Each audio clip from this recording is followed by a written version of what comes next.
Naiintindihan mo ang implication consequences ng affidavit mo. Hindi ka ba natatakot makulong?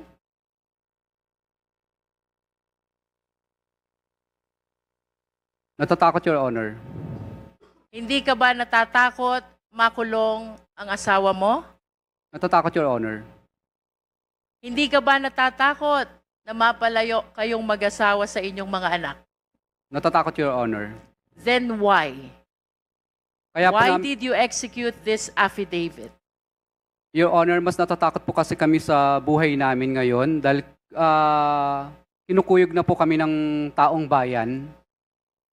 Kaya po, nag-execute po kami ng affidavit na ito dahil 120 million Filipinos po ang parang gusto kaming patayin at kami na rin po ang pinag-uusapan sa mga misa ng simbahan. Opo, kaya po napilitan po ako, sa totoo lang po, napilitan lang po akong yung mga kamag-anak ko na gusto na nilang magsalita. Sapagkat po lumalabas na parang ang sama-sama po namin. Parang gusto kaming patayin ng buong 120 million na Pilipino. Kaya ngayon po, naisip po ng misis ko at ako po na mas mabuti pong yung mga pinangalanan na lang po namin dito ang maging kaaway namin at yun na lang po, alam namin po na ito lang po ang papatay sa amin, itong mga taong ito. Hindi po yung 120 Pilipino na gusto kaming katayin. At yung nangyayari po sa amin dito ngayon ay parang nakakahiya. Para kaming magnanakaw, samantalang hindi naman po kami nagnakaw. Napilitan lang po kaming gawin ang bagay na ito sapagkat mutual terminate nila ang mga project namin. Hindi kami pinasisingil.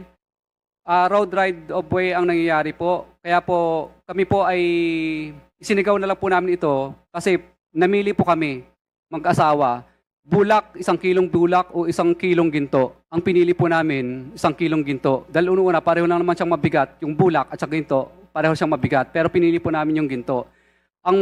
Kahit po kami mamatay bukas o papatayin po kami ng mga politikong ilang piraso na ito, alam po namin na may dangal po kaming mamamatay.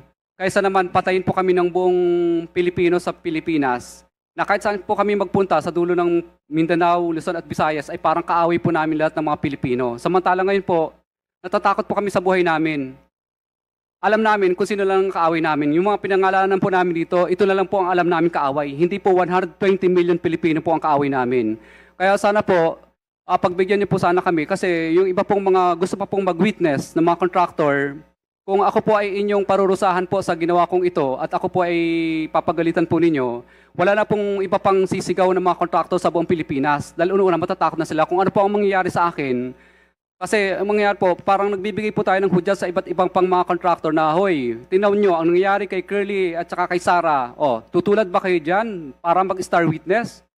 Hindi na sila sisigaw, parang nagbibigay po tayo ng anyaya sa lahat ng mga tao na ang maging star witness. Mr. Chair, if I